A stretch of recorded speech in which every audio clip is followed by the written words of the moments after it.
Lo primero que hicimos, o que hemos venido haciendo es, digamos, queríamos saber, hacer una especie de registro del número de víctimas que había en la región de Ciudad Real, una región de 500.000 personas, saber cuáles son el número de víctimas, nombre de personas, edad, filiación política, eh, cuál es el resultado de muerte, si es por fusilamiento, si es por cárcel, suicidios inducidos. Hay una investigación profunda sobre el tipo de terminología y hay una investigación muy profunda para intentar encontrar todos estos datos. Se pensaba que en Ciudad Real había unas 2.500 personas asesinadas y después de esta investigación hemos encontrado a 1.500 personas más. Es decir, son casi 4.000 personas. Para realizar esta investigación, lo que hemos hecho ha sido compaginar dos metodologías: la historiográfica, es decir, el desplazamiento a archivos militares, provinciales, penitenciarios, municipales, etcétera, etcétera. La información recogida en esos archivos la hemos puesto a dialogar con algo que hacemos los antropólogos, que es desplazarnos a los lugares donde están las familias y hablar con ellas. En ese diálogo, que implica una metodología antropológica y historiográfica, es donde han ido surgiendo todos estos datos que publicamos en un libro que se llama Para hacerte saber 1000 cosas nuevas, Ciudad Real 1939, que funciona como una especie de registro de todos esos datos que antes no aparecían en ningún sitio. Entonces, la importancia de esta investigación como pilar base para cualquier cosa que venga después es fundamental, que es saber el número de personas que fueron asesinadas. Con estos datos, no solo nos interesan los datos, nosotros somos antropólogos y nos interesa casi más lo cualitativo que lo cuantitativo, pero entendemos que tienen que ir de la mano.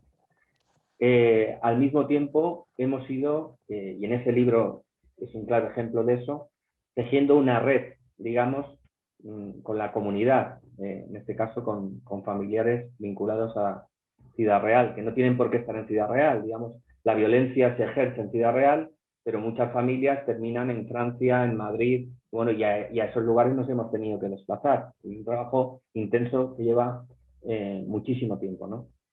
En el libro que os señalo, pues también incluimos, que también es una metodología bastante antropológica, pequeñas historias, no solo escritas por nosotros. En nuestro grupo hay antropólogos, hay historiadores, pero hay también muchos maestros, muchos voluntarios, hay mucha gente. Bueno, escribimos 100 historias dentro de las 4.000. Hemos elegido 100, escritas por nosotros, por historiadores locales y también por familiares. Nos parecía importante que todas esas voces estuvieran dentro de eso. Y nos parece importante porque el trabajo que hemos venido desarrollando no es solo de investigación, sino es de transferencia, es decir, hemos hecho documentales, exposiciones. Ahora mismo está itinerando la exposición Las Pequeñas Cosas.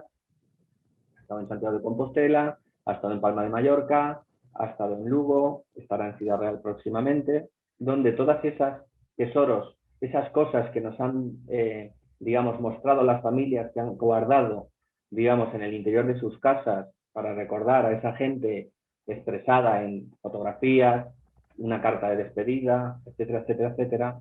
Eso está expuesto en una exposición que se llama Las Pequeñas Cosas, que recorre España con la intención de que nuevos objetos salgan del armario y se incorporen y nos permitan pensar en la memoria de nuestros días desde esas pequeñas cosas que guardaron las familias. Bueno, este trabajo también lo hacemos, es un trabajo que tiene que ver con la transferencia, como también muchos trabajos que tienen que ver con dar charlas en los pueblos. También hemos dado infinidad de charlas en muchísimos pueblos. Otra rama más que tiene más parte de memoria es la educativa. No solo porque estamos conformando unidades didácticas que puedan terminar en colegios, sino porque tenemos un máster o un MOOC, que es un curso en abierto del que hablará después Alfonso. Después de tener todos los nombres, ¿qué es lo que hemos hecho? Saber dónde están enterradas estas personas o intentar conocer este sitio. Eso se ha expresado en otro libro que se llama Todas las fosas. Son 53 fosas las localizadas, entre ellas está la de Manzanares, y lo que hemos hecho ha sido intentar dar cuenta de la historia de cada fosa. cuántas personas hay allí, es decir, todos esos nombres, saber dónde están ubicados. El problema que tiene Ciudad Real principalmente para la localización de las fosas tiene que ver con que la mayoría de los asesinatos se cometen tras juicios sumarísimos, procedimientos, causas sumarísimas, digamos, que son una especie de pantomima de juicios en las que terminan los fusilamientos en las tapias de los cementerios y las fosas en sus interiores. Los cementerios es el mejor lugar para esconder un cuerpo porque está lleno de cuerpos y entonces los movimientos finalmente que la vida social de un cementerio tiene, que implica ampliaciones, implica, bueno, van a terminar con la mayoría de los cuerpos de una gran parte en los osarios o de un acceso muy dificultoso para poder encontrar esos cuerpos y abrir fosas.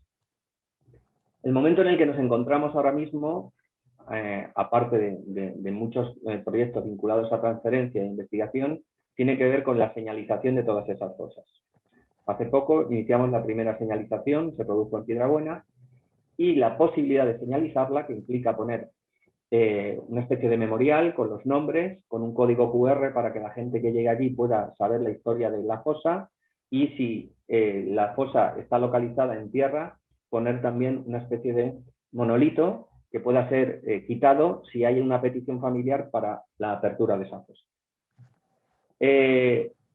Esa señalización, primera señalización en Piedrabuena, implicó lo que implica un proceso de largo recorrido, es decir, por ejemplo, el acceso a nuevos familiares.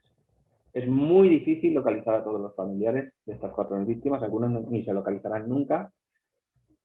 Y cuando hicimos el anuncio de esto, la prensa sacó la noticia, pues se puso en contacto con nosotros un familiar que vivía en Madrid y que de repente encontró que su abuelo estaba ahí. Esas son cosas que posibilitan. Al mismo tiempo, este año lo que vamos a hacer, hay un proyecto, digamos, que se pidió al Ministerio, que tiene que ver con que una arqueóloga forense vaya fosa por fosa y haga un análisis pericial sobre la posibilidad de abrir o no todas, cada una de las 53 fosas. Eso es un proyecto de este año. La señalización, por un lado, de todas las fosas, para que se sepa dónde están. Y, por ejemplo, pongo un ejemplo. Cuando lo hicimos en Piedrabuena, el alcalde no tenía ni idea. Entonces, las palabras textuales del alcalde: menos mal que nos habéis dicho dónde está, porque si no, esto lo podíamos haber vendido, haberlo abierto y haberlo, ¿entendéis? Esa señalización en ese sentido es fundamental. Señalizar, hacer un análisis pericial de la posibilidad o no de abrir las fosas y abrir fosas. Hay 2 fosas en principio que este año se van a abrir. Nosotros trabajamos con, no somos, digamos, no tenemos equipo técnico, lo que hacemos es dar apoyo a los equipos técnicos que vayan a abrir las fosas. En el caso de Manzanares es la Asociación para la Recuperación de la Memoria Histórica, y en el caso de la otra fosa que vamos a abrir es en Almagro, y la va a abrir la Universidad Complutense. Después de los nombres, saber las fosas, localizarlas y, en la medida de lo posible, aquellas que se puedan abrir, abrirlas. Os voy a compartir ahora mismo la página de mapas de memoria para que veáis. ¿La veis aquí? Sí. En la página de mapas de memoria lo que tenemos es volcada toda la información principal en la que hemos ido investigando. Es decir, por un lado, si bajamos abajo del todo, bueno, no está cargando. Bueno, tenemos, no se ve, ¿no? Claro. Os explico. Tenemos por un lado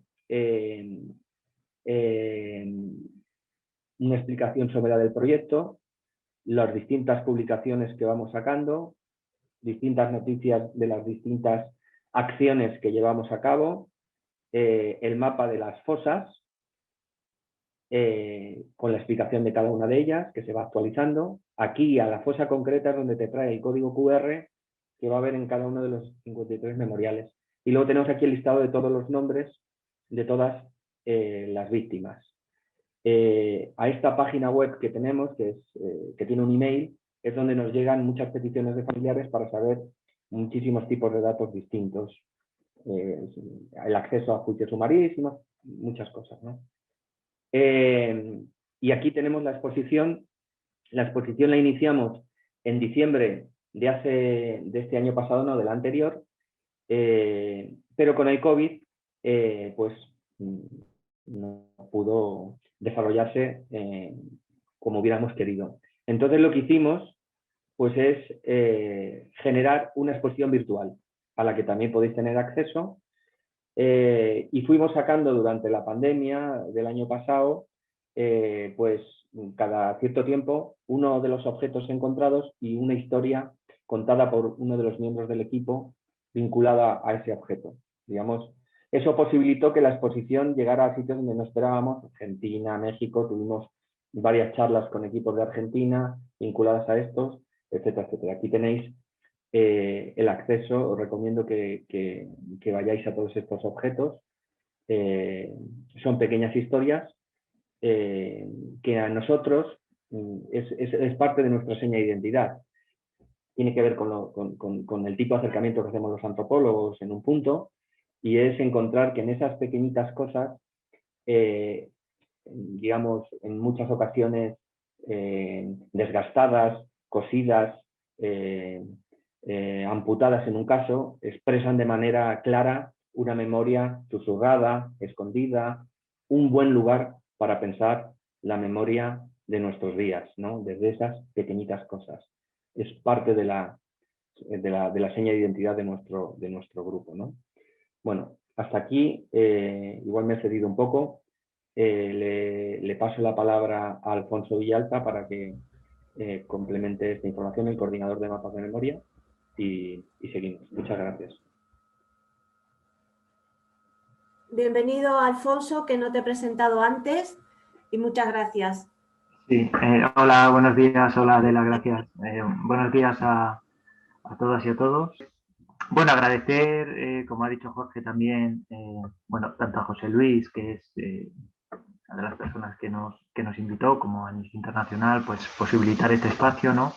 Donde tenemos acceso y donde podemos tener una pequeña charla. Y antes de comenzar a hablar un poco de lo que quería tratar en relación con el equipo de mapas de memoria, pero también como una visión más de conjunto sobre la labor de los investigadores, no solo forenses, sino también investigadores sociales en torno a una fosa, ¿no? Como primer paso o como una visión global, ¿no? Podemos decir, de lo que se hacen en cada una de las fosas concretas, ¿no? Y como antesala de lo que nos contará el grupo de familiares de la fosa de Manzanares, ¿no? Sobre aspectos más concretos sobre la fosa de Manzanares. Pero por añadir una cosa de las muchas que es muy difícil resumir en 10 o 15 minutos, ¿no? De toda la labor de mapas de memoria a lo largo del proyecto, todos los nombres, ¿no? A lo largo de más de 10 años de investigación y en los últimos 2-3 años a través de mapas de memoria. Una de las iniciativas también del proyecto ha sido que hemos logrado incorporar a Ciudad Real en la red europea de lo que se ha llamado Stoppelstein, ¿no? Que son los adoquines de memoria. Es una iniciativa del artista alemán Günter Deming, que ha ido por toda Europa instalando adoquines en aquellos lugares donde vivieron víctimas del Holocausto, ¿no? En cada uno de los lugares.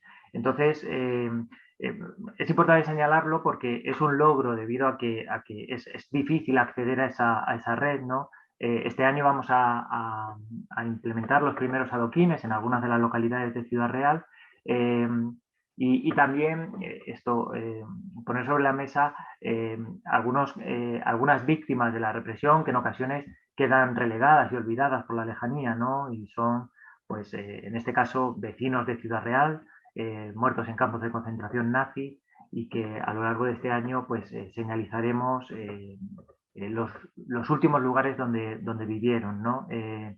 Muchas de las localidades de Ciudad Real, y será como la punta de lanza para lo que vendrá en adelante, ¿no? La idea es señalizar la localidad de más de 100 víctimas en campos de concentración nazis solo de la provincia de Ciudad Real a lo largo de este y de los próximos años. Y también es importante esta iniciativa porque tiene un efecto pedagógico absolutamente brutal, ¿no?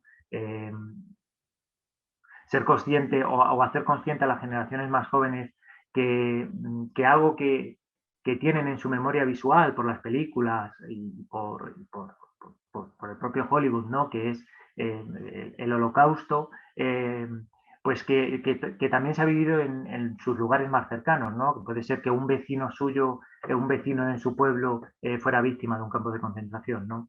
O sea, esta iniciativa me parece importante también señalarla. Y ya, nada, para ser muy breve, para completar un poco lo señalado por Jorge, pues quería hacer una breve intervención en torno a dos cuestiones, ¿no? Por un lado, pues ese acercamiento al trabajo de los científicos sociales alrededor de una fosa, ¿no? Desde la perspectiva particular, desde la perspectiva de mapas de memoria. A esto se suma, lógicamente, la labor de las asociaciones de los familiares, de los grupos de familiares, ¿no? Que son clave para que se consiga finalmente abrir una fosa. Y por otro lado, también relacionado con esta idea, y para ampliar un poco algo de lo que señalaba Jorge, porque dentro de nuestro grupo y creemos que es hacia donde tiene que ir todo el trabajo, toda la investigación, toda la transferencia de la investigación, que es algo muy importante también para nosotros, siempre tenemos por delante el horizonte pedagógico, ¿no? De todo nuestro trabajo y también de la apertura de una fosa, ¿no? Y es a través de iniciativas que hemos ido desarrollando, como por ejemplo la creación de guías didácticas para institutos, ¿no? Pero sobre todo a través de algo en lo que me centraré un poco más, y es que se ha desarrollado desde el CIEMED, desde la UNED, porque como decía Jorge, formamos parte del Departamento de Antropología de la UNED. Hemos implementado un curso MOOC, que ahora hablaré de lo que consiste un curso MOOC. En realidad es un curso a distancia, masivo, gratuito, al que todos pueden acceder, que tiene como objetivo precisamente esto de lo que voy a hablar aquí un poco, y es de la labor de todos los científicos sociales alrededor de una fosa, ¿no? Entonces, para empezar con el tema, puede parecer, y es así, ¿no?, que la labor de las ciencias forenses y la labor de los arqueólogos es la única que se da alrededor de una fosa. Evidentemente es la principal, es la más importante. No entraré a hablar en detalle de ella, pero no es la única labor, ¿no? Y además, la labor de las ciencias forenses o de la arqueología forense parece que se inicia con la apertura de la fosa y se cierra con el cierre de esa fosa, ¿no? Pero no, va mucho más allá, se inicia antes de esa apertura y luego tras la exhumación, una vez que ha terminado la exhumación, su trabajo no ha terminado, ¿no? Podemos decir que incluso comienza, ¿no? Comienzan los procesos de identificación y una serie de largos procesos que terminan con la devolución de los restos normalmente a los familiares, ¿no? Pero me quería centrar en la labor de otros científicos sociales, ¿no?, alrededor de una fosa que incluso en ocasiones puede parecer pues que no tendría tanto sentido, ¿no? Pero vamos a ver que es importante la labor de muchos científicos sociales alrededor de este trabajo, ¿no? Empezando por los antropólogos sociales, ¿no? Que bueno, como ha dicho Jorge, Mapas de Memoria está formado en gran parte por antropólogos sociales, aunque no solo, ¿no?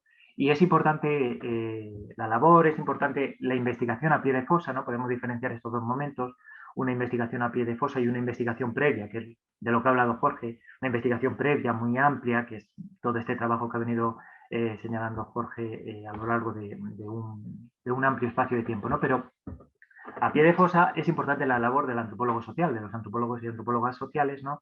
No solo con la labor de las entrevistas, la recopilación de datos, sino también captando esos relatos que poco a poco van emergiendo, ¿no?, alrededor de la fosa, o estudiando esos objetos personales que se encuentran en la fosa, pero que también se reúnen alrededor de la misma, ¿no?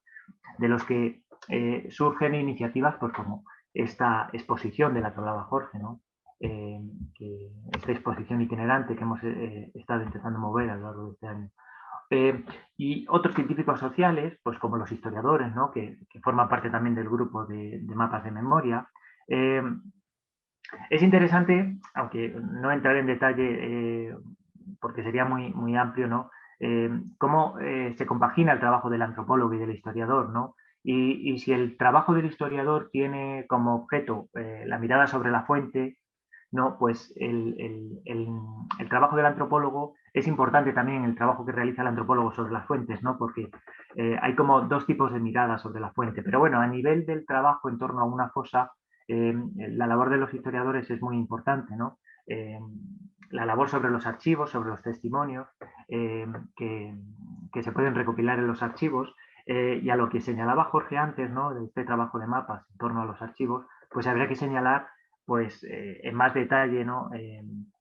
Cómo alrededor de una fosa, para posibilitar la apertura de una fosa, hay que hacer un trabajo amplio a nivel archivístico, en registros civiles, en archivos municipales, en archivos penitenciarios y en archivos eclesiásticos, por ejemplo, que puede parecer, con todas las dificultades que conlleva el acceso a muchos archivos, ¿no? Y sobre todo el trabajo de mapas se ha centrado en la labor sobre los archivos militares, ¿no? Sería muy largo hablar de todas las dificultades de acceso a las fuentes de los archivos militares, ¿no? También sería interesante, ¿no? Cómo no, analizar qué sentido tiene que haya documentación aún en 2021 en poder de los archivos, de archivos militares, y cuyos directores siguen siendo generales de estos archivos y que en definitiva tienen la última potestad sobre la posibilidad de que accedas o no a una determinada fuente. Pero bueno, quería centrarme en las fuentes de estos archivos militares. Nosotros trabajamos en varios archivos militares, principalmente en el Archivo General Histórico de Defensa, que está en Madrid, que está en Moncloa, porque este archivo aglutina la documentación de gran parte de España, ¿no? Aglutina sobre todo los juicios sumarísimos contra los republicanos, juicios sumarísimos que se inician durante la guerra, en aquellos lugares donde las tropas franquistas iban avanzando, y a nivel, de manera sistemática, después de la guerra, en todo el territorio nacional, ¿no? Estos juicios sumarísimos, pues, bueno, sería también difícil explicar qué son estos juicios, pero básicamente lo que nos interesa es la información que aportan estos juicios sumarísimos para darnos datos que nos sirvan en la apertura de una fosa, ¿no? Hay datos pues, que llegan a situar la fosa, incluso en algunos casos, situar el número de personas que están en esa fosa. Todo esto, evidentemente, desde una perspectiva del perpetrador, pero ahí está el análisis de los investigadores, ¿no? Y la mirada que se pone sobre este tipo de fuente para extraer los datos, un trabajo que es dificultoso, ¿no? Un trabajo además de hormiga, porque claro, hay que bucear entre pues, la narrativa de los perpetradores para intentar obtener datos que sirvan de cara a las exhumaciones, ¿no? Luego también, por ejemplo, en archivos militares es interesante cómo pueden aportar información en cuanto a los datos físicos de las víctimas que están en una fosa, que eso facilita mucho la labor de los investigadores de las ciencias forenses en el momento de la apertura y de la exhumación de una fosa, ¿no? Pues datos físicos que están presentes en algunos archivos militares, por ejemplo, en el Archivo Militar de Ávila. Pero claro, si tenemos la suerte de que esa persona haya realizado el servicio militar, ¿no? Entonces se puede bucear, se pueden contrastar, se pueden hacer como establecer una red de fuentes de las que se pueden extraer datos que nos pueden servir para o en relación a la apertura de las fosas. Pero hay otros muchos científicos sociales, ¿no? Que trabajan, y dentro de nuestro grupo pues también ha trabajado en torno o a pie de fosa, ¿no? Como serían psicólogos, fotógrafos, cineastas, también juristas, ¿no? Y para terminar con esta parte, y no tardaré nada en la segunda parte, sí que me parece interesante que viéramos o señalar, porque también dentro de nuestro grupo hay estudiosos culturales, ¿no? Estudiosos de la literatura que han trabajado en torno a las fosas, ¿no? Que puede parecer como lo más alejado, ¿no? de esta labor de exhumación, pero quería dejar este caso para este intermedio porque hay un ejemplo muy actual y estamos trabajando con gente de nuestro equipo, está trabajando en la actualidad pues, con algunos profesores, como por ejemplo con Germán Labrador de la Universidad de Princeton. Como digo, que en colaboración con algunos miembros de nuestro trabajo, de nuestro equipo, están trabajando para generar lo que podemos denominar un archivo poético, ¿no?, en torno a las exhumaciones, ¿no? Pero también están trabajando en la recopilación de obras de poetas muy conocidos y algunos poetas no tan conocidos que han tenido como objeto o como protagonista fundamental las fosas, ¿no? Poetas que nos sorprenderían, poetas de los años 40, ¿no? Que incluso dentro de España estaban escribiendo sobre los muertos, sobre la represión, sobre las fosas, ¿no? Disidentes morales, de alguna manera, que se arriesgan y que intentan escribir un relato distinto al del régimen, ¿no?, y a la legitimidad que el régimen se intenta dar, ¿no? Y un ejemplo clarísimo en este sentido es José Luis Hidalgo y su libro de los muertos, ¿no?, un libro publicado en 1947. La vida de este poeta y pintor de José Luis Hidalgo es interesantísima. Muere muy joven. No me voy a alargar con esto, pero en esta obra, que es nada más y nada menos del año 1947, la obra póstuma porque él muere en ese mismo año, pero aquí está constantemente presente los represaliados, ¿no? Están constantemente presentes las fosas, los muertos. Solo que está a echar un vistazo sobre los títulos de estos poemas para encontrar esta presencia constante, ¿no? Inicia esta obra un poema que lleva por título Silencio, ¿no?, nada más significativo, y luego está completada con una serie de poemas pues, que llevan por título pues, Flores bajo los muertos, Nubes sobre los muertos, Los amigos muertos, Sol de la muerte, para ver un poco la dinámica de esta obra, ¿no? Al final, en este libro, acaba contando cómo de alguna manera el nuevo tiempo marcado por la presencia de Dios constante está basado en la existencia de estas fosas, ¿no?, en todo el territorio, cómo el nuevo tiempo de la dictadura está basado en la presencia de estas fosas en todo el territorio. Las propias fosas comunes de alguna manera sostienen la teología del franquismo, ¿no? Un franquismo basado en la producción constante de muerte, ¿no? Es interesante, bueno, analizar muchas cosas como cómo estos poetas tienen que encriptar sus poemas, ¿no?, de alguna forma para hacer este alegato. Y también es interesante conocer cómo muchos otros poetas dentro y fuera de España están trabajando sobre las cosas, ¿no? Fuera, el caso quizá más significativo puede ser el de León Felipe desde el exilio, ¿no? Y para terminar, lo que quería mostrar es, y así voy a compartir pantalla para que podáis ver este curso MOOC del que os hemos estado hablando, porque además completa esta cuestión de la que os estaba hablando hace un momento. Aquí.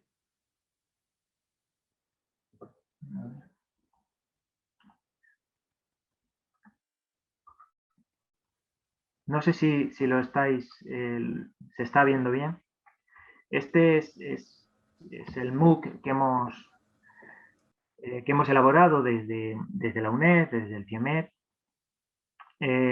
Nada, os cuento un poco por encima, pero completa bien, lo veis en el título, ¿no?, cómo se señala. Vamos a ver, no sé.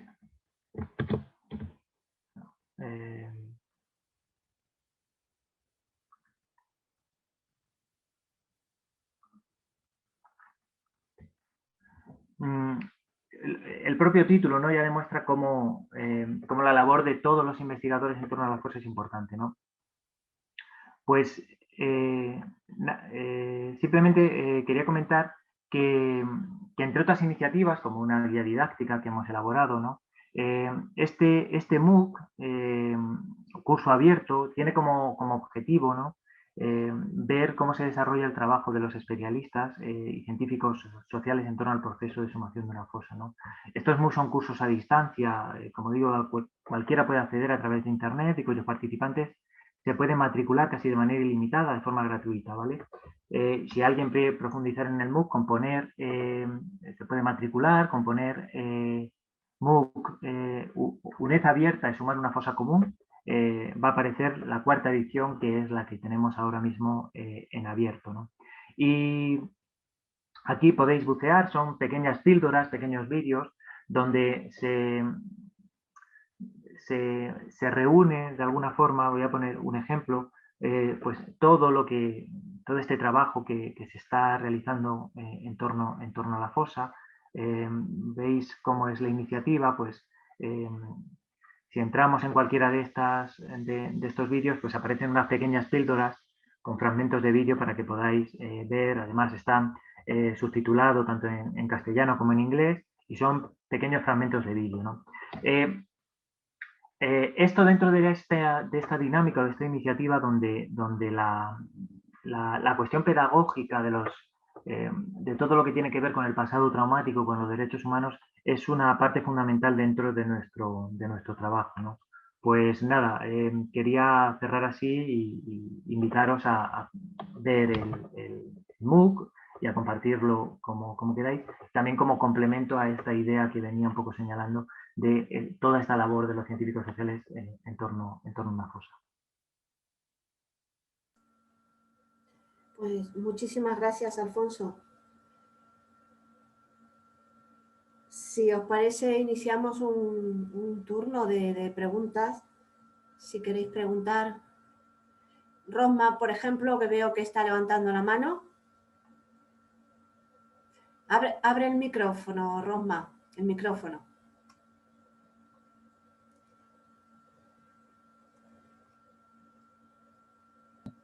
Ahora, no me la abrí. Ahora. A ver cómo lo digo. Voy a abundar un poco en lo que acaba de comentarnos Alfonso.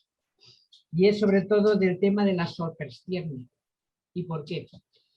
Porque yo vengo de una zona, yo soy catalana, como saben algunos de los compañeros, donde el 24% de todos los que murieron en campos de concentración es catalán, salió de Cataluña, el 24%. De esos 24% hay un tío mío, un hermano de mi padre, que tiene ahora mismo en el pueblo donde nació, tiene colocada una de las sorpresión. ¿Cuál es el problema de todo esto? Esto es terrible, por supuestísimo. Una persona que ingresó con 24 años, si no recuerdo mal, en el campo de concentración, perdón, con 23 y murió a los 26 años. Es decir, es un hecho terrible. Pero ¿sabéis qué es lo más terrible de todo esto? Y que viene muy ligado a lo que estáis contando. Lo más terrible es que en mi familia nunca se habló de este hecho. Nunca. En mi familia, de los 4 hermanos que eran, ¿vale? 2 mujeres y 2 hombres, solo se habló del hermano, que además era el hermano mayor, que murió en la guerra. Absolutamente nada más. Nada más. Nadie tiene fotos de ese chico en toda la familia, nunca se le ha recordado, ninguna de mis tías me habló jamás de que hubiera muerto en un campo, no sé ni se lo sabían siquiera, simplemente murió en la guerra, murió en la guerra. En mi zona murió muchísima gente en la guerra, yo soy de un pueblo muy pequeño de Lérida y allí todas las familias tenían muertos en la guerra, 1, 2, 3 hijos inclusive. Bueno, con esto solo quiero decir que después de varios años, los últimos años, de incluso haber preguntado a mi padre, que vivía hasta hace muy poco, por qué no se hablaba de su hermano y un largo etcétera, que tal y que cual, yo investigando por internet encontré que se habían puesto esas piedras, en concreto encontré la de mi tío, y después ahora mismo llevo ya unos meses en contacto con el Triángulo Azul, el grupo ese de memoria. Alfonso está asintiendo porque quiero hacer lo mismo en Guadalajara. Ya tengo cifras, ya tengo datos de Guadalajara y lo mismo que ha comentado él, que queréis hacerlo ahora en otras provincias en las que estéis trabajando, bueno, pues pretendo meterme en este tema porque me parece impresionante. Lo más impresionante es absolutamente lo que acabo de decir, que se perdiera la memoria de personas enteras, ¿vale? Personas, seres humanos, como si no hubieran existido. Y eso lo consiguió la represión franquista. El miedo que provocaron en esas familias es lo que consiguieron. Solo eso, quería deciros eso. Gracias. Vuestra labor es fundamental. Alfonso, tú querías hablar, ¿verdad? Sí, bueno, en primer lugar, bueno, agradeceros la asistencia a la Asamblea. Yo soy Alfonso, el coordinador autonómico de Amnistía en Castilla-La Mancha. Me parece impresionante vuestro trabajo, lo vengo siguiendo desde hace tiempo. Y además toca, bueno, aspectos que venimos reclamando desde la organización a las autoridades. Como sabéis, Amnistía se dedica fundamentalmente a la incidencia política, bueno, a la investigación, a las campañas y a la incidencia política. En nuestro caso, en Castilla-La Mancha, hacemos esta incidencia sobre el gobierno autonómico y las cortes regionales. Entonces, me interesa particularmente la parte digamos que de las 3 patas de verdad, justicia y reparación, vosotros trabajáis la verdad, en conocer lo que ha ocurrido, y también en la reparación, bueno, porque todo este trabajo de alguna manera repara a las víctimas. También habéis hecho homenajes, si no recuerdo mal, habéis participado en homenajes junto a la Diputación de Ciudad Real y demás. Sí me gustaría que nos dijerais, tanto vosotros como el grupo de memoria de Manzanares, que también me gustaría que, si ellos nos cuentan un poco también su trabajo brevemente, qué se puede hacer desde las comunidades autónomas y en este caso desde Castilla-La Mancha, desde el Gobierno autonómico y las Cortes, para avanzar en el tema de verdad y reparación, porque entiendo que la parte de justicia es una competencia más bien estatal. Y también en materia educativa, porque gran parte de lo que habéis expuesto son propuestas pedagógicas, educativas, que creo que son fundamentales en las escuelas, que debería haber, como venimos también nosotros exigiendo, una educación en derechos humanos obligatoria, tanto en primaria como en secundaria, que incorporar estas cuestiones. Entonces, no sé si nos podéis dar como qué son para vosotros las claves de lo que pueden hacer las autoridades en este sentido. Si el ejemplo de Ciudad Real se debe ampliar a otras provincias, si se puede hacer más, en fin, un poco eso que nos sirva a nosotros para la incidencia política ante las autoridades.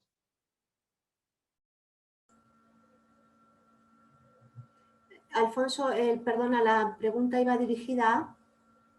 Bueno, a ambos, tanto al colectivo de Mapas de Memoria como al colectivo de Manzanares, que bueno, nos ayuden un poco a pensar en estas propuestas de cara a las autoridades.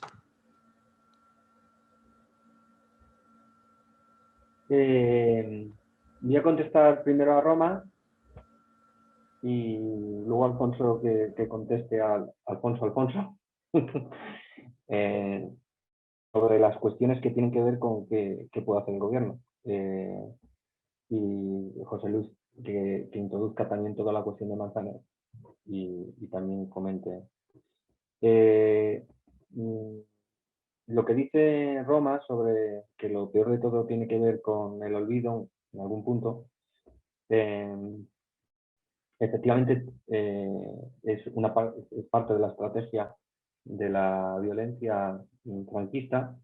Y nos ha interesado especialmente intentar dilucidar o pensar cómo se ha transmitido la memoria. Entonces, una línea de las que llevamos tiene que ver precisamente con eso, y en mi caso he investigado esta cuestión.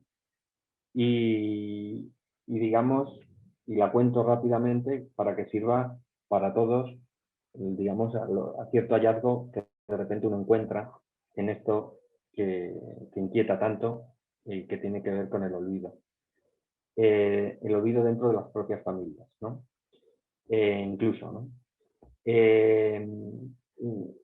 A mí me interesó mucho indagar en las fotografías, estas que dices tú que no tienes de tu tío, y cómo viaja una fotografía a lo largo de 3 generaciones. Es decir, en el fondo la pregunta es ¿por qué recordamos lo que recordamos? O cómo el recuerdo de los otros llega o no llega. ¿Cuáles son esos caminos que hacen que ese recuerdo llegue o no llegue a través de la familia? Y, digamos, hemos hecho esquemas genealógicos para ver y hacer un análisis dentro de una familia quién tiene el recuerdo y quién no. Y hay un claro patrón de género que nos indica que son principalmente las mujeres las que a lo largo de las generaciones tienen los recuerdos. Quizás no sea casualidad que tú estés aquí, Roma, hablando de esto, pero también es importante ver qué tipo de mujeres, ¿no? Es decir, ocurre que muchas veces las viudas del desaparecido, si tuviera viudas, por miedo, por violencia, por vergüenza, por intentar tener que superar una situación difícil como es la de criar hijos en un contexto tan inhóspito como es los años 40 para una mujer de un matao, como decían, o de un rojo, pues lo que va a hacer en muchos casos es proteger a los hijos ocultando quizás a la persona que más ha querido, que puede ser su pareja, porque entiende que lo más importante para ella es que la descendencia tenga una vida digna. Y el muerto problematiza en un punto la vida digna que puede tener. Entonces la madre está preocupada por los hijos. En otros casos, lo que ocurre en otras casas, que en la casa de la madre del muerto, el éxito era su hijo de alguna manera, entonces esa descendencia, ese duelo, se va a vivir de manera mucho más intensa, en ocasiones, en la casa de la madre del muerto que en la casa de la viuda. Eso hace que en ocasiones sean las hermanas, ese es el lugar femenino del muerto, donde de una manera intensa se fortalezca ese recuerdo. Eso nos puede llevar a la siguiente paradoja, y es que un hijo o una descendencia directa del muerto no tenga ni idea de quién es su tío, su padre en este caso, y una sobrina lo sepa con pelos y señales. ¿Qué ocurre también en los casos en los que tenemos a, digamos, no haya mujeres, haya hombres solo? Y que, digamos, pues da la sensación de como que si hubiera trombos y la memoria por ahí recorriera de manera más difícil. Es decir, por un lado, esta cuestión que os digo sobre la protección a los hijos implica un olvido de supervivencia, y por otro lado, que los hombres transmiten menos y peor en un punto. Transmiten algo, pero no de la misma manera, ¿no? Entonces ocurre a veces, y ahora que estuve en Tenerife entrevistando a algunas personas, pues algunas sobrinas, digamos, se saltan ese lugar, ese papel, y vienen a reclamar una memoria que en realidad se ha transmitido de manera difícil porque era el hermano del padre, que no sé si es tu caso, Roma, que es ser el hermano del padre. Es decir, no hay ninguna mujer y de repente el lugar de la reclamación de eso es alguien que a priori no le toca y que observa que hay mucho olvido y se ve sola reclamando algo que ni dentro de su familia. Todo esto lo cuento para que se sepa desde qué lugar se está hablando y cómo esa memoria ha transitado un contexto de muchos años en España, que lo diferencia completamente de Argentina. Es decir, en el momento en el que en Argentina están desapareciendo las personas, muchas madres están denunciando esa desaparición. Aquí eso es imposible. Es imposible porque las mujeres violadas, rapadas en la cárcel, lo tenemos que pensar desde otro lugar. La comparativa tiene que ser distinta. Y esto también es parte de nuestra inquietud por explicar dentro de mapas de memoria también estas cosas, ¿no? Que apuntaba como la punta de un iceberg Roma, pero que son de un gran calado para entender la memoria de nuestros días desde... No sé si se ha entendido así someramente, pero quería dejarlo puntualizado. Bien. Yo quería hacer un inciso, y es que me gustaría que Pilar, Charo y José Luis también intervinieran, puesto que ya hemos abierto un debate así más genérico. Bienvenidos a los tres y bueno, si os parece bien, nos contáis vosotros, Charo, Pilar y José Luis, la experiencia de vuestro colectivo, vuestro trabajo, etcétera, para que también podamos entrar un poco en la dinámica de un debate más genérico, si os parece bien, cuando ya habléis vosotros. Perfecto, muchas gracias. Bueno, gracias a Amnistía y especialmente a Alfonso por la invitación. Bueno, pues la idea es que yo voy a presentar lo que es el colectivo y ya pues Pilar y Charo el proyecto que hay en Manzanares. El colectivo de Memoria Histórica Manzanares nace pues, por la inquietud de un par de amigos que éramos, y un compañero y yo, ambos con familiares en las fosas de Manzanares, y empezamos a indagar sobre, bueno, pues sobre esa parte familiar que, como se está mencionando, se nos estaba negando, ¿no? De alguna manera encontrábamos silencios muy llamativos, ¿no? Cuando tratamos de interesarnos y empezamos como a investigar pues, de manera propia. Entonces, pues empezamos con la celebración de homenajes, el Día de Todos los Santos, y fue a partir de ahí que pues, en esos homenajes, a través de la publicación en redes sociales de esos homenajes, de la creación de un blog y de encontrarnos en esos homenajes con otros familiares o incluso a la hora de ir a, por ejemplo, limpiar las lápidas previo a esos homenajes, empezamos a entrar en contacto con otros familiares, ¿no? Y es desde junio del 2006, junio de 2016 que empezamos a, bueno, pues a trabajar como colectivo. Actualmente el núcleo así grueso, pues somos unas 8 o 9 personas, hombres y mujeres, para partes prácticamente iguales. Y bueno, pues somos un colectivo y trabajamos de manera horizontal. La financiación es propia, no contamos con ningún tipo de financiación externa ni de subvención.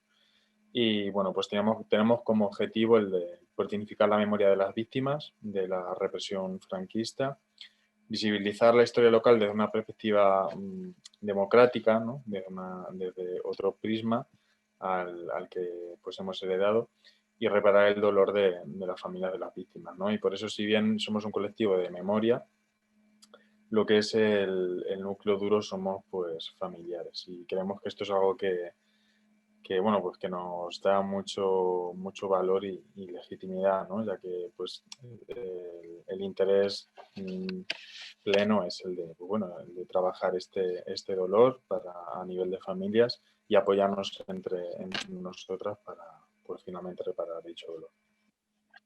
Que somos familiares, entonces nosotros más bien lo que es desde pues, lo que han comentado, lo que hemos vivido en nuestras casas, el silencio. Yo, por ejemplo, en mi caso, mi abuela, por ejemplo, yo soy bisnieta, es mi bisabuelo el que está fusilado. En mi caso, mi abuela prácticamente lo que comentan, o sea, no hablaba nada, no comentaba nada, incluso por la familia materna le dieron de lado. Entonces era totalmente, bueno, un tema totalmente tabú. Bueno, ya está, que no... Entonces, al entrar en contacto con José Luis, sí que vimos una manera de poder dignificar todo lo que mi abuela nos contaba, todo lo que ella, lo poco que ella solo tenía en su mente de su padre, el poder recuperar a su padre y eso, el dignificar a su padre. Entonces eso, a través de José Luis, el poder empezar este proyecto, el intentar el dignificar lo que decimos, la sumación, el ponerle, no sé, darles el sitio que creo que se merecen, pues es importante. El proyecto que hay desde Manzanares pues es el crear un memorial de las víctimas, que haya un sitio concreto donde también se pueda ir a visitar, que sea... Hay, no sé si se ha comentado, aquí hay 16 fosas comunes, hay unas dentro de lo que es el cementerio que entonces se llamaba religioso y 2 fuera en el cementerio civil, que es para la gente que no confesaba y todo eso. Entonces la intención es, pues eso, hacer como un... No me salen las palabras, perdón. Si quieres seguir, Charo. Vale, como quieras. Sigue tú, Charo. Sí. Bueno, pues yo también soy otro de los familiares muy cercanos a las víctimas, también yo soy nieta, y el encontrarme con José Luis y formar este colectivo de memoria histórica me pareció muy importante, como decía Pilar, porque hemos vivido a nivel familiar un silencio muy grande y un desconocimiento de dónde estaban las víctimas. Bueno, agradecer todo eso, ¿no? La labor de los historiadores y de José Luis de la memoria histórica, que nos está dando una respuesta bastante importante a los familiares. Y en cuanto al proyecto que ha presentado José Luis con la última reunión que ha tenido con el alcalde de Manzanares, pues leeros un poquito, pues las personas que lo formamos, este colectivo, y somos 8 personas, 4 mujeres, 4 hombres, que es el bloque fuerte, porque luego también hay más familiares. Hay unos objetivos importantes, que es dignificar, como lo ha dicho José Luis, la memoria de las víctimas de esta represión franquista, visualizar una historia local que se desconoce y reparar el dolor de nosotros los familiares. Y el proyecto consta como de 2 partes. Una exhumación, que va a ser importante ahora, que se lleva a cabo el 17 de mayo de este año, y una inhumación y dignificar las fosas. Entonces, en cuanto a la información de las fosas, pues el número de víctimas son 288, y comprendidas en los fusilamientos entre el 15 de junio de 1939 hasta el 22 de noviembre de 1940. La ubicación, perdón, es en extramuros y en intramuros. Ahora se va a hacer la de extramuros. Y las localidades son pues desde Manzanares a pueblos de alrededor, Membrilla, La Solana, municipios de Guadalajara, de León, de Granada, etc.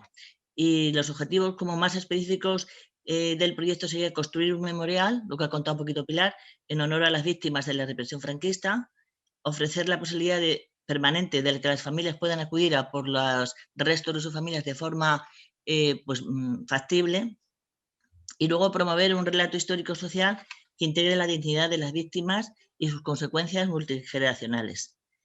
Y bueno, otra parte importante del proyecto son los lugares de memoria, que bueno, ya os he contado un poquito. Son dos fases. La primera sería la exhumación, que lo va a llevar a cabo, como han contado los compañeros de Mapas de Memoria y los de ARMH.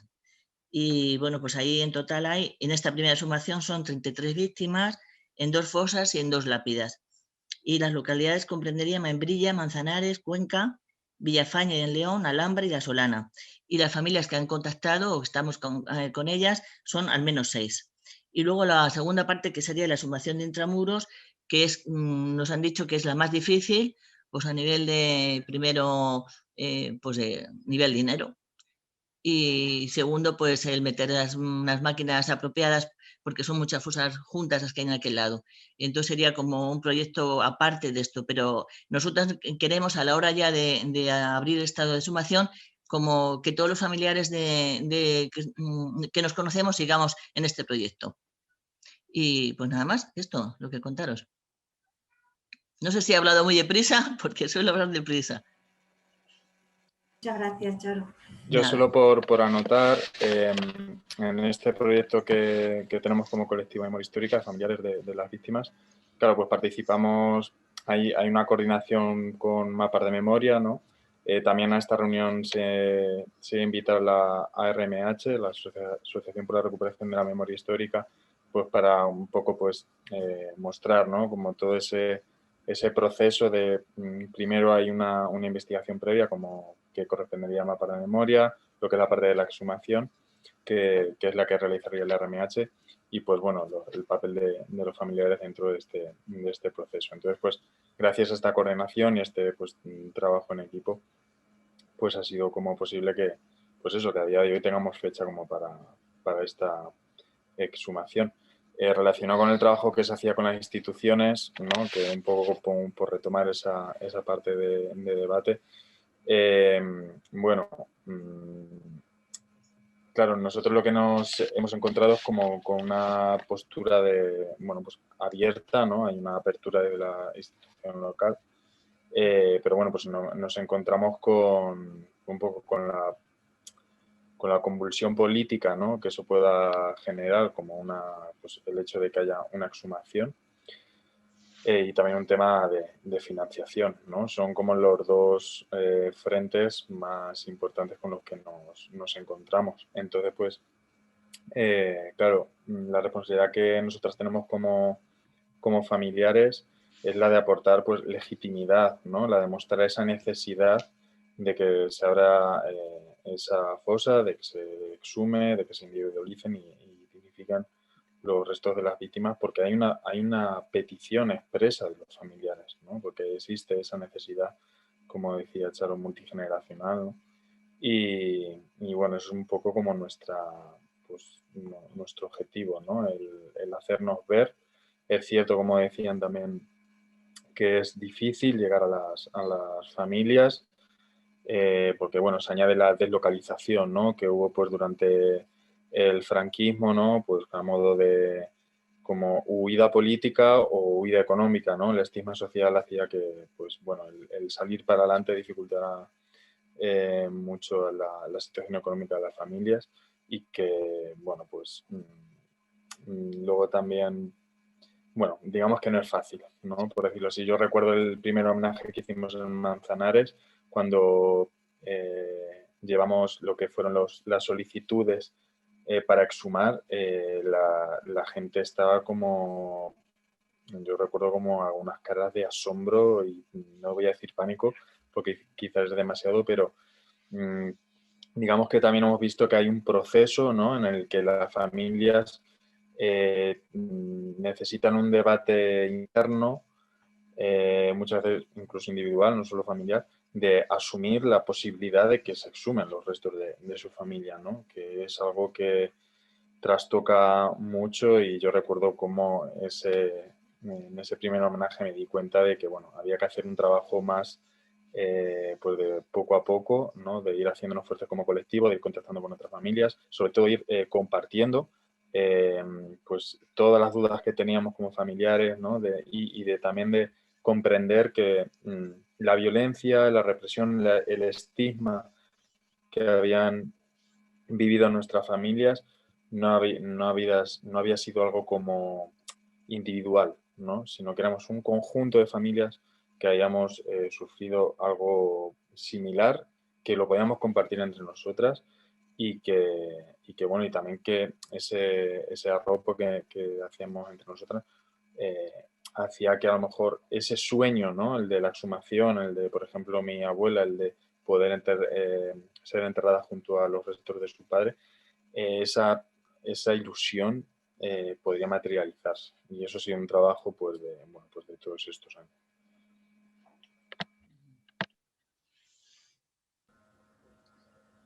Yo, para completar un poco lo que empezaba a responder José Luis, yo creo que quedaba pendiente la pregunta que había hecho Alfonso, y es importante, ¿no?, porque es clave lo que señalaba Alfonso. En cuanto a esta cuestión institucional, es verdad que, bueno, en cualquier exhumación implican varias instituciones, pero la pregunta concreta que iba en torno al gobierno regional es muy interesante y muy pertinente en este sentido, porque pongo un ejemplo concreto y específico, ¿no? Nosotros estamos trabajando en la elaboración de guías didácticas y estamos creando guías didácticas, pero claro, sin las competencias del gobierno regional en cuestiones educativas, no hay ninguna manera de que estas guías didácticas entren dentro del currículum educativo. O sea que es fundamental en este y en otros aspectos. Yo creo, aunque Jorge puede completar quizá lo que señale, yo creo que este apoyo regional tiene sentido en tres claves. El primero de ellos a nivel de investigación, sin duda, donde está aparejado todo lo que tiene que ver con el proceso de investigación que conlleva en definitiva una apertura de fosa. Si ponemos el caso de mapas de memoria como ejemplo, en Ciudad Real, es un trabajo de largo recorrido, de mucho tiempo, como hemos venido señalando, y simplemente, aunque se sale de esa cuestión cuantitativa, ¿no?, y va mucho más allá, pero simplemente a nivel cuantitativo hay que tener en cuenta el tiempo que se necesita solo para conocer el número de víctimas. Y esto no solo pasa en Castilla-La Mancha, pasa en muchos otros lugares de España. Es decir, no tenemos un censo de víctimas de la dictadura, porque no se ha hecho investigación pueblo por pueblo en todas las provincias de España, ¿no? Ni mucho menos. Entonces, está por ahí, por un lado, este nivel a nivel de investigación. Por otro lado, a nivel, como digo, de formación o a nivel educativo, y este ejemplo que ponía anteriormente es clave para entender esta cuestión. El acceso al currículo educativo solo tiene sentido desde esta perspectiva. Es verdad que la formación va mucho más allá de los institutos, pero es fundamental en escuelas, en institutos, esta formación en derechos humanos. Y pasa por ese apoyo de la institución que tiene las competencias, ¿no?, que son los gobiernos regionales. Y por otro lado, y ese tercer pilar, donde también ese apoyo sería interesante, es a nivel de la transferencia de las investigaciones, del acceso al público general de las investigaciones. Esto, claro, y es fundamental porque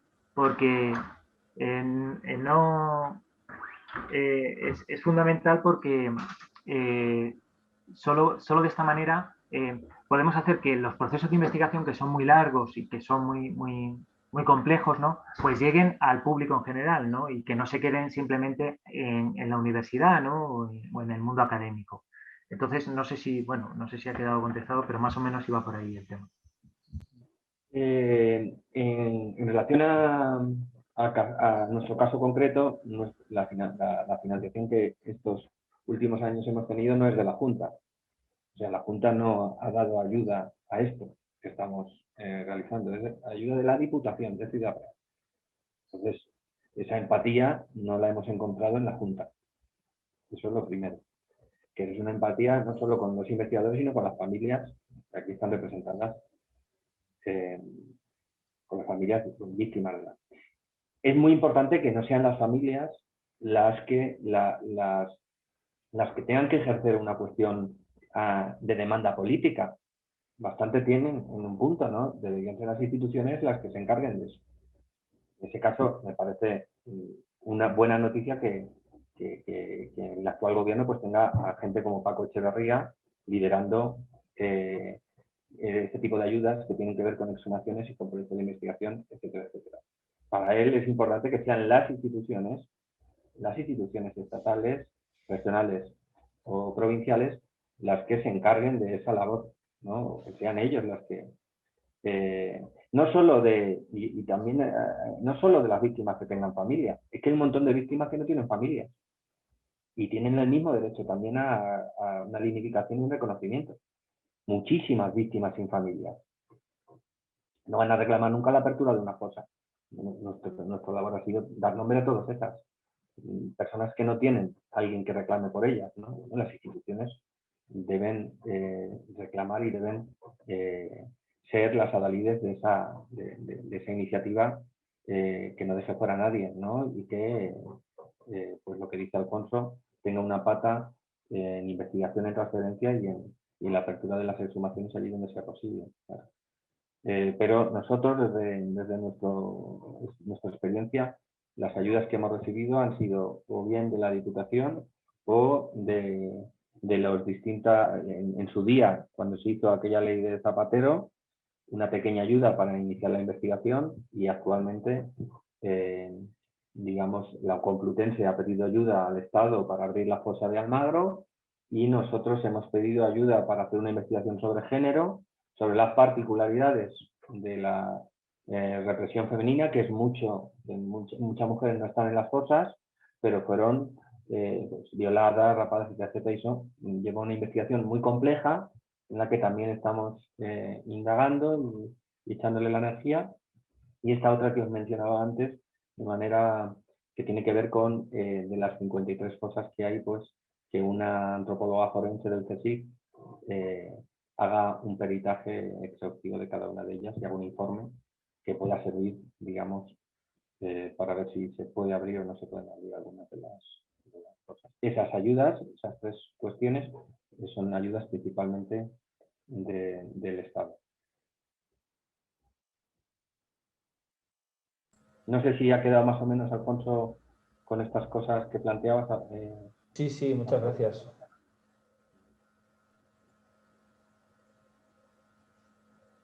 Yo quería hacer una pregunta, si me permitís.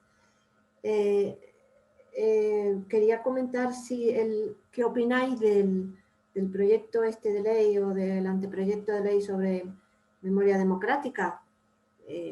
¿Creéis que va a favorecer los trabajos que estáis realizando o creéis que no vamos a avanzar mucho?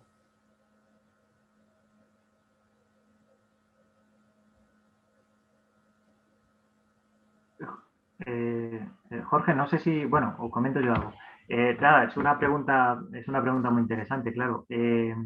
Hay que ver cómo se desarrolla, porque como bien dices, ahora mismo es un anteproyecto de ley, ¿no? Que lleva su periplo y ahora mismo, pues, está, creo que no ha llegado al Congreso todavía. Bueno, es verdad que tenemos confianza en la parte de asesoría que está generando ese anteproyecto de ley, ¿no? Porque evidentemente hay dos de los mayores expertos en España en ese sentido. Está por un lado Paco Echeverría y por otro lado Paco Fernández, ¿no? Son los que están ahí asesorando para la elaboración de ese proyecto de ley, ¿no? Entonces, veremos cómo se materializa.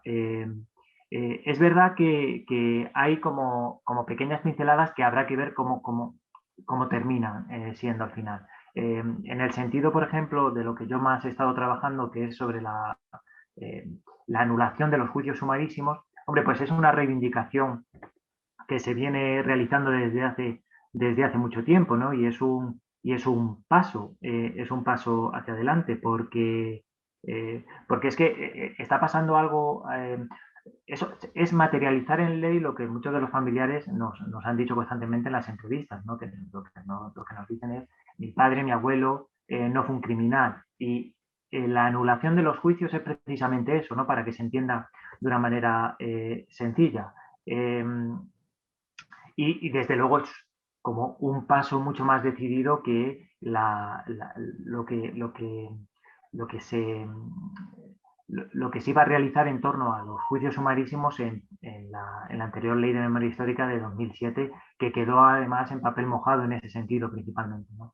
Entonces, bueno, veremos también cómo se desarrolla a nivel de archivos, porque es verdad que es como una pata que aún queda por mejorar dentro del anteproyecto de ley, ¿no? Y bueno, sería mucho más complejo, porque bueno, esto es un problema que viene derivado de que en España no hay una ley general de archivos. Entonces, al final lo que ocurre, aunque haya muchas leyes que están en relación con cuestiones de acceso a los archivos, pues al final lo que ocurre es que muchas veces queda a iniciativa del director del archivo dejar ver determinada documentación. Y claro, cuando te encuentras con archivos militares donde el director es un general, pues aunque nuestra experiencia en el Archivo General Histórico de Defensa con diferentes etapas en estos momentos estamos viviendo una experiencia muy buena, pues nunca se sabe, porque no hay una ley que regule este acceso y toda esta cuestión que tiene que ver con la documentación, ¿no? Bueno, no sé si Jorge tiene algo más que aportar.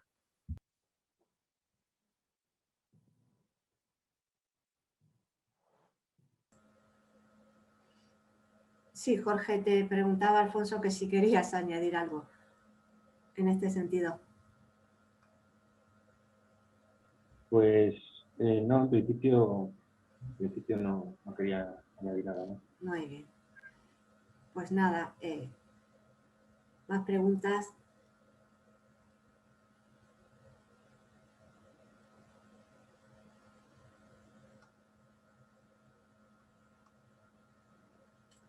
Bueno, pues nada, la verdad es que ha sido muy, muy interesante. Muchísimas gracias a todos. Muchísimas gracias por vuestra intervención. Y bueno, pues ya casi despedirnos todos, porque pues hemos llegado al final de esta asamblea. Y bueno, daros las gracias a todos. Y bueno, y queda cerrada la asamblea, salvo que tenga que añadir algo nuestro coordinador. No, bueno, yo si acaso despedimos a los invitados y hacemos luego, si acaso, entre nosotros un turno de ruegos y preguntas, pero bueno, sí quería de nuevo agradeceros especialmente a Charo, Pilar, José Luis, a Jorge, Alfonso, de vuestra asistencia, y también que contéis con Amnistía Internacional Castilla-La Mancha en la medida de lo posible cuando pudiera hacer falta, no sé en qué momento o en qué sentido, pero que sepáis que podemos ser aliados en esto si fuera menester. Así que nada, muchísimas gracias de verdad por este rato que nos habéis dedicado. Muchas gracias. Quedáis invitadas a la exhumación allí a Manzanares a partir del 15 de mayo. El 17 de mayo. 17, perdón. Muy bien. Muchas gracias. Muchísimas gracias. Gracias. Y estamos en contacto, Alfonso, para muchas gracias. Dar complicidades con mapas de memoria y amnistía, que nosotros estaríamos encantados de que se generen. De acuerdo. Muchas gracias. Muchísimas gracias. Muchas gracias. Muchísimas gracias. Hasta luego. Adiós. Adiós. Adiós a todos. Adiós.